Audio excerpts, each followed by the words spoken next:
Análisis. El conflicto en Siria y las intervenciones internacionales. Actualidad y análisis del mundo. La cruenta crisis en Siria, que se desató en 2011 y se agravó con la expansión del Estado Islámico, ha estado desde el principio en el centro de atención de la comunidad internacional. A su vez, el reciente comienzo del operativo aéreo ruso contra el grupo terrorista ha dado aún mayor relieve a este conflicto que, no obstante, aún genera numerosas preguntas acerca de su origen, su naturaleza y sus actores principales. Causas históricas. Analizando las circunstancias que condicionaron el comienzo del conflicto, los analistas suelen señalar que uno de los factores fue la creación artificial del país después de la Primera Guerra Mundial, cuando los musulmanes sunitas eran la mayoría absoluta de la población frente a los alawitas, los chiitas, los kurdos, los drusos y los cristianos. No obstante, a lo largo del siglo XX el país permaneció unido gracias al entusiasmo patriótico relacionado con la lucha por la independencia de Francia y, a continuación, la idea del panarabismo, señala un artículo publicado por el portal Verdinfliegt. Chiitas y sunitas, las dos ramas principales del Islam, han jugado un papel importante en los numerosos conflictos de la región de Oriente Medio a lo largo de la historia. La confrontación entre ambas, que se remonta a la división producida en el siglo VII después de Cristo en el seno de la religión islámica, tampoco ha podido evitarse en Siria. Otros analistas señalan que Siria se encuentra en un cruce de civilizaciones, donde tradicionalmente se han enfrentado los intereses de Occidente y Oriente, y que donde la intersección de las principales rutas comerciales generó la penetración de diferentes culturas y religiones, lo cual también obstaculizó la formación de una identidad nacional. Causas socioeconómicas. Asimismo, los especialistas señalan que un papel crucial en la instigación de la crisis siria la jugó la prolongada sequía, que sufrió el país desde 2007 hasta 2010 y sus devastadoras consecuencias económicas. La gran escala del impacto se debió principalmente al hecho de que, antes de la guerra, la agricultura suponía un 40% del PIB nacional y albergaba el 30% de la mano de obra, según un informe de la revista New Agriculturist. Al mismo tiempo, a partir de los años 50 Siria experimentó un rápido crecimiento demográfico y pasó de tener 4 millones a los 22 millones de habitantes que tenía hasta hace pocos meses, indica The Independent. Una gran parte de la población estaba compuesta por jóvenes entre 15 y 24 años y el nivel de desempleo dentro de este grupo era particularmente alto. Contexto regional. En relación a la crisis en Siria, tampoco se puede olvidar de que forma parte de la región de Oriente Medio, que, a su vez, no es solo una de las más importantes desde el punto de vista geopolítico, sino también una de las más complicadas. La siguiente tabla, creada por los periodistas Joshua Keating y Chris Kirk para el portal Slate.com, explica las relaciones entre los principales países y grupos de Oriente Medio y el tipo de trato que poseen con otros actores internacionales. El origen y la escalada del conflicto. El inicio de la crisis se remonta a las protestas antigubernamentales de marzo de 2011, que rápidamente se intensificaron hasta convertirse en una violenta guerra civil que, para junio de 2013, ya se había cobrado más de 90.000 vidas, según cálculos de la ONU. En 2015, el número de víctimas mortales ya supera las 250.000. La guerra también ha causado una grave crisis humanitaria. El número de personas que necesitan ayuda alcanza las 12,2 millones y 4,1 millones han abandonado el país. Además, otros 7,6 millones de habitantes son desplazados internos por la violencia, de acuerdo con los datos de las Naciones Unidas. Después del inicio de la crisis, la oposición al gobierno de Bashar al-Assad evolucionó de tal manera que, al cabo de unos años, el sector predominante llegó a ser el grupo terrorista Estado Islámico, que había nacido de Al-Qaeda tras el inicio de la invasión de Irak por parte de Estados Unidos en 2003. Esta organización consiguió apoderarse de un vasto territorio en el norte y el este del país, así como en Siria. No obstante, en febrero de 2014, tras varios meses de confrontación, el perdió el apoyo del líder de Al-Qaeda, Ayman al-Zawahiri. Así gobierna el Estado Islámico. A medida que el grupo cobró fuerza, aumentó la violencia de sus métodos y el alcance de sus masacres. Al mismo tiempo, otros grupos radicales, principalmente de Asia, Oriente Medio y África, empezaron a jurar lealtad a ley, entre ellos el nigeriano Boko Haram, uno de los grupos terroristas más violentos. Coalición internacional liderada por Estados Unidos. La campaña militar de la coalición internacional liderada por Estados Unidos contra las posiciones del Estado Islámico comenzó el 8 de agosto de 2014. Desde ese día, ha llevado a cabo miles de bombardeos contra las zonas controladas por los extremistas en Irak y también ha realizado ofensivas en Siria. No obstante, muchos críticos le han acusado de poca eficacia y de causar bajas entre los civiles durante los bombardeos. Nosotros, dice Estados Unidos, no hemos hecho absolutamente nada, hemos bombardeado, pero sin ningún resultado. El EI sigue siendo fuerte, incluso mucho más que antes, denunció el coronel retirado del ejército estadounidense y analista militar, Jack Jacobs. Admitámoslo. La coalición americana ha estado en Siria durante un año y ha llevado a cabo alrededor de 7.000 ataques aéreos, según distintos medios.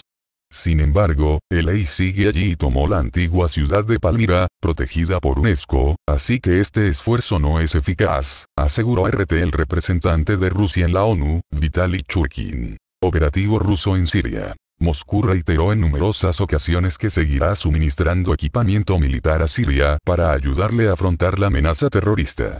No obstante, el Ministerio de Exteriores de Rusia destacó que estamos tratando de evitar una catástrofe total en la región y que el objetivo principal de Moscú no es apoyar al presidente Bashar al-Assad, sino ayudar a Siria en su lucha contra el Estado Islámico y las organizaciones terroristas, que ya representan una amenaza para toda la región y también para la seguridad nacional de Rusia, expresó la portavoz oficial del Ministerio Ruso de Relaciones Exteriores, María Zaharova. Asimismo, Rusia ha llamado a los miembros de la coalición internacional contra el EI a empezar a colaborar con el gobierno del país porque la fuerza terrestre más eficiente y potente para la lucha contra el EI es el ejército sirio y para evitar incidentes, declaró en septiembre el canciller ruso, Sergei Lavrov. En otra ocasión, el ministro de Exteriores señaló que el hecho de que Estados Unidos estime que el apoyo al Assad refuerza a la ley es una lógica tergiversada y un gran error, mientras que, durante su discurso ante la Asamblea General de la ONU, el presidente ruso, Vladimir Putin, insistió en que sería un profundo error negarse a cooperar con las autoridades sirias. El pasado 30 de septiembre, Rusia inició una operación aérea contra las posiciones del Estado Islámico en Siria después de que el gobierno de Damasco solicitara ayuda militar a Moscú. El único modo de combatir a los terroristas es actuar con antelación y eliminarlos de los territorios ocupados, aseveró Putin durante una reunión con miembros de su gobierno. Por su parte, el primer ministro de Rusia, Dmitry Medvedev, recordó que estamos protegiendo al pueblo ruso de la amenaza terrorista, porque es mejor hacerlo en el extranjero que luchar dentro de tu país. El objetivo del apoyo ruso a la ofensiva del ejército sirio también es preservar la integridad territorial de ese país, comunicó Vladimir Putin a su homólogo francés, François Hollande, durante una reunión en París. Putin afirmó que Rusia está dispuesta a coordinar la información y a seguir buscando una solución al conflicto sirio en colaboración con todas las partes interesadas. Además, el mandatario subrayó que la operación se desarrolla de acuerdo con los fundamentos del derecho internacional y a instancia de las autoridades sirias. Con el objetivo de coordinar la lucha conjunta contra el EI, Rusia, Irán, Irak y Siria crearon un centro de información en Bagdad. Sus principales funciones son recopilar, procesar, resumir y analizar los datos sobre la lucha contra los terroristas en Oriente Medio. A ese respecto, Putin explicó a su homólogo francés que es necesario que otros países también se sumen a esta tarea. ¿Quiénes son los terroristas? Además del Estado Islámico, que es el objetivo principal de la ofensiva aérea, Rusia también atacará al frente al-Nusra y a otros grupos terroristas que operan en Siria, de acuerdo con Sergei Lavrov. A diferencia del Estado Islámico, al-Nusra tiene arraigo en el país, aunque empezó a actuar como parte de él a partir de 2012. Cuando el Estado Islámico se separó de Al-Qaeda, al-Nusra permaneció.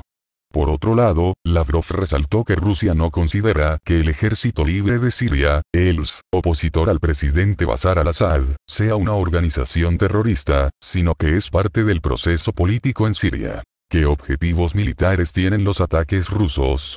Los objetivos principales de los bombardeos rusos en Siria son arsenales de armas, depósitos de combustible y otras instalaciones con material militar del Estado Islámico, según el canciller Sergei Lavrov.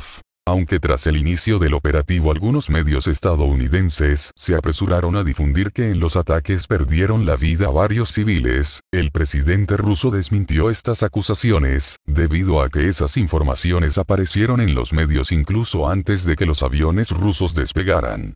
El senador estadounidense, John McCain, también manifestó que Rusia atacó a los rebeldes sirios apoyados por Estados Unidos, algo que refutó el mismo día el teniente general Robert Otto, subjefe del Estado Mayor para Asuntos de Inteligencia de la Fuerza Aérea de Estados Unidos. ¿Qué resultados se han obtenido? De acuerdo con el Ministerio de Defensa de Rusia, su aviación ya ha causado daños importantes al sistema de control y al suministro técnico y militar, además de dañar otras infraestructuras de los terroristas. En los primeros días de los ataques, las aeronaves rusas destruyeron decenas de puestos de mando, arsenales y unidades militares de ley, así como varias plantas de producción de artefactos explosivos, centros de comunicación y campos de entrenamiento. Según nuestros datos, alrededor del 40% ha quedado destruido. Además, han sido liquidados un gran número de terroristas, anunció el embajador sirio en Moscú, Riyad Haddad. En la siguiente línea cronológica pueden conocerse los resultados de los ataques lanzados por los aviones rusos contra las posiciones de ley y el lugar geográfico donde se produjeron. Los ataques los ejecutan los aviones de asalto Su-25 y los bombarderos Su-24M y Su-34 y los objetivos se escogen en función de los datos de reconocimiento que poseen Siria y Rusia. Según el Ministerio de Defensa ruso, el equipamiento de los aviones rusos permite realizar ataques contra el en todo el territorio de Siria y con una precisión absoluta. Además de los aviones, el 7 de octubre, a la lucha contra el se unió la Armada rusa. En concreto, 4 buques lanzaron 26 misiles de crucero calibre contra 11 objetivos de ley destruyendo todos los blancos, según informó el ministro de Defensa ruso, Sergei Shoigu.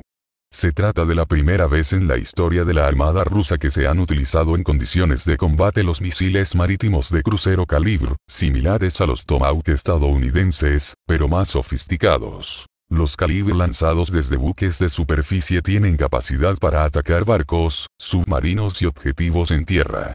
Dependiendo de la variante, los misiles calibre tienen una longitud de entre 6,2 y 8,22 metros y un peso que oscila entre los 1.300 y 2.300 kilogramos.